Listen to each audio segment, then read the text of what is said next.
Yeah, I feel like, things are different, but most importantly, just staying grounded of who I am and the person I become. It's just built off of hard work. And so I just got to keep working hard. And, God has a plan for me. So just living out right like that. Well, let's talk a little bit about your story because we all know, you were at New Mexico State. In fact, a lot of us saw you last November down in Auburn doing very similar things than what we saw, and you had a really great career there. You were a wrestler in high school as well as a football player. Just what you learned being out there. Obviously, your coach went along with you, but the trip to Vanderbilt and what went into that thought process. Yeah. So crazy story is like, in order for me to come to Vanderbilt, I had to graduate from New Mexico State. Um, and I was doing my biology degree at New Mexico State. But in order to graduate and come here to Vanderbilt, I had to change my degree to individualized studies. So when I talk about like all eggs in one basket, this is all eggs in one basket. It's like my last time, and I told Coach Lee when I first got here, like this is my last year I graduated. I don't need to go to class, like it's just football. And he's like, no, it's not like we got to go to class here, and it's a different thing. But yeah, I'm super thankful to be here. Super thankful for Coach Lee. Coach Kill was uh was a big reason, the main reason why I'm here, along with Coach Beck. And so just them having me is just, I appreciate them a lot. And certainly, you get into this new world and gets off to a pretty good start with that win over Virginia Tech. At that point, did you feel like I knew you were happy with the move, but did you feel like something special could be in the works? Yeah, for sure. I knew when we had our old line coach that we weren't going to go for how basically people perceive Vanderbilt or the old Vanderbilt. But we got something special here. And our end goal, like we stated out, is to win an NCAA championship.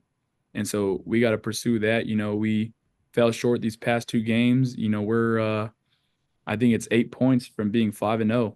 So we just got to put our foot on the gas and give it all we got. This Kentucky game is the biggest game of our lives, and so we got to go out there and down to Lexington on the road and find a way how to win. But they have a very good defense and a very good offense, so we got to go find out. So I'll stay there for a second, Diego, because obviously one of the hardest things in the world is to follow a great game with this game, with the next game at Kentucky, which we all know about.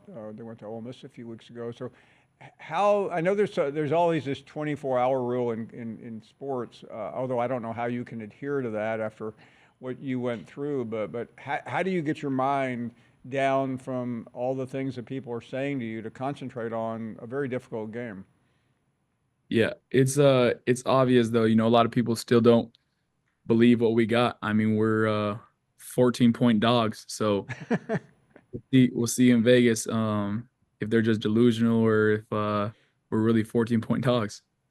Uh, so if I could go back, and I know I break rules by going back, but I do have to ask you about the lead up to last week because it wasn't like anybody gave you a chance. It wasn't like anybody was even talking about it. It was just it was like that game on the calendar that wasn't what we all thought was a very good slate anyway. In your mind, though, even before the game, what were you thinking? Did you feel like you had a chance to win the game?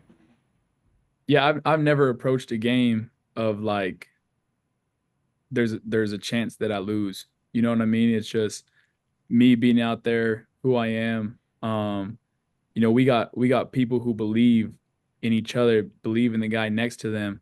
So I think that's the biggest thing about this team is just the belief and the atmosphere that we have around us is just, it's second to none. And we just got to carry that swagger, that mentality into every single week that we play. So you're playing the number one team in the country. It didn't take long for us to find out you guys were serious. Did you, being out there on the field? I know you respect the opponent. That's part of college football. But how did you feel when you looked across the line? Was there any sense of intimidation, or hey man, we are who we are? No, I didn't have intimidation. I feel like God got me in whatever I do. He tells me not to worry, just be out there and be myself. It's his plan. I got weapons left and right, so um, we could do whatever with the offense. Coach Beck draws up great plays. We control the ball. And the biggest thing is don't turn the ball over and we'll win football games. So as the game was wearing on, I know fans and commentators kept thinking, as you know, and this is no surprise, something's going to happen. Vanderbilt's going to blow this game and Alabama's going to win. I know for a fact you weren't thinking that, Yeah. but how are you trying to process it all, especially getting ready for that last drive or two when you really did seal it? Yeah, so the week before that, because we had a bye week, but we played Missouri on the road, and it went into double overtime. We ended up losing by a field goal, and so we had Big Glow, number 54 lineman was like, I ain't leaving here without a W, and I was on the same time like we cannot leave with that same feeling that we lost when we lost to Missouri, and so I hate losing more than I love winning, so that's just the mentality that we got. Diego, in terms of Alabama, I mean, everyone knows who Alabama is, but even when it was over, we were talking to Alyssa Lang yesterday in our studio who chased you down, and you've heard you maybe if you haven't, the joke was that she was the only one to be able to stop you all day long when she grabbed you for the interview. But I, you just did not look like you wanted that to ever end. It was just purely remarkable to watch. What was it like to experience? Yeah, I wanted my family to experience it with me. So once I need the ball, I brought over one of my good friends, Real Woods, the football. I was trying to look for my family. I couldn't find them, and that's why I was partially running away from her. But yeah, it was a special moment. But most importantly, I just thank the fans for being there, and the students were, on third down. It was getting kind of loud when they had third down, so I think they had a false start penalty. So that was the first one I've seen all year, and so hopefully they could, just keep coming out and supporting us. Okay, and I realize sometimes communication between players and even players from other teams are confidential, but Malachi Moore said yesterday, the captain at Alabama, that he sent some sort of communication or talk to you about his outburst at the end of the game. Can you share anything on what you heard from him? Yeah, no, he reached out to me on Instagram and texted me, that he apologized for what he did, and I can respect that. I respect him. He's a great football player, and he wants to win at all costs, and that's things that we need on our football team here at Vanderbilt. That guy he's a special player. He made a lot of tackles. He made a lot of plays. The future's bright for him, and so I wish him nothing but success. And God bless him. Everyone makes mistakes, but people shouldn't hold that over his head. He's a great player and he's going to be great for Alabama. Diego, you mentioned him texting. I understand you talked to Johnny Manziel today. I would like to peer in, if you don't mind, sharing with the number of people that you have heard from, some of whom I'm sure you've never met. But what can you tell us about all the response to what you and your teammates accomplished Saturday night? Yeah, there is a lot of people who have reached out. But most importantly, I'm trying to keep it within the circle of what we started with.